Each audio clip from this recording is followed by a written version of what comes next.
Hello guys, welcome back to our vlog. Hello guys, it's me Lucky Sao and he is my friend Mr. Anish Chand.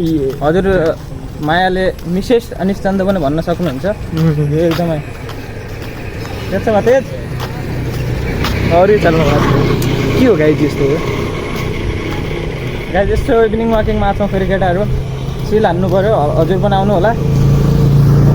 अब राम्रो वातावरण भन्न सकिन्न bike चलेकै चलिहाल्छ पेट्रोलवाला त्यसैले इलेक्ट्रिकमा सिफ्ट हुनु पऱ्यो। यहाँ ऊ छ के ओ भाइ तीन-तीनजना आउँदैछन् गाइज एक स्कुटीमा देखाइदिनुहोस् अनिस। ए प्राइभेसी नगर्ने यस्तो प्राइभेसी गाइज देख्नु भने मेरो अनि जस्तो लाज मान्दैन कि तर म चाहिँ एकदमै इन्ट्रोभर्ट मान्छे फेरि गाइज फास्टै लाग्छ क्या मलाई। यस गाइज अब यस्तै छ। अनिशजी केही भनिदिनुहोस् हाम्रो इन्भाइरोमेन्टको बारेमा। हेलो नमस्ते सम्पूर्णमा म कक्षा 12 मा अध्ययनरत विद्यार्थी अनिश चन्द। राइट मलाई एक काम कर 200 रुपए दे और 50 रुपए काट ओभर एक्टिंग की वजह से। ल गाइज अहिले हल्का पर्खिरहेको छौँ अहिले इभिनिङ वाकबाट। अनिश आइसक्यो यता भाइहरू फेरि अम्बा सम्बा टिपिरहेछन्। ल भाइ एक दुई फाल नि त यता। वाह वाह त्यो ऊ हो कि छुप्ने निन्जा टेक्निक बुझ्नुभयो गाइज। यता खतरा खतरा हुन्छ फेरि गाउँमा चिलमा। यो कति नम्बर हो अनिश?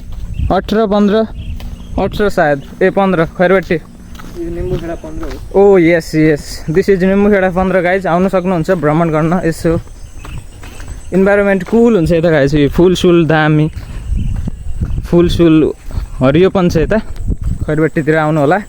अब बजारतिर पनि इभिनिङ टाइममा त ठिक नै हुन्छ। अब दिनमा लास्टै पोल्युसन हुन्छ हल्का त्यस्तै छ। अब यता नै भइहाल्छ बिस्तारै सिभिलाइजेसन भएपछि। सिभिलाइजेसन नभनौँ इन्डस्ट्रियलाइजेसन भनौँ। लगाइज भेटौँ अहिले बिस्तारै। राजाको चौतारा वडा नम्बर 32 आउनुहोस् अनिश। ल एउटा गीत हानौँ फेरि यसै रमाइलो।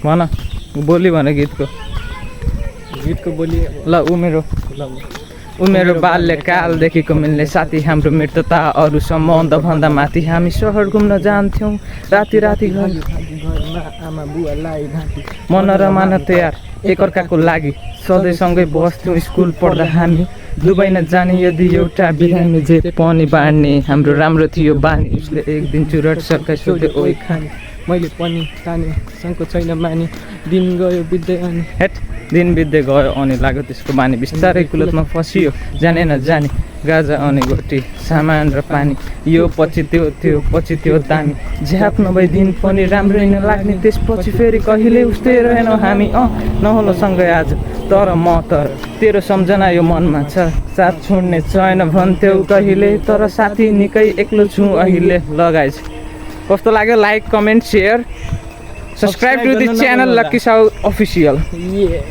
लगाइज यस्तै छ किप सपोर्टिङ।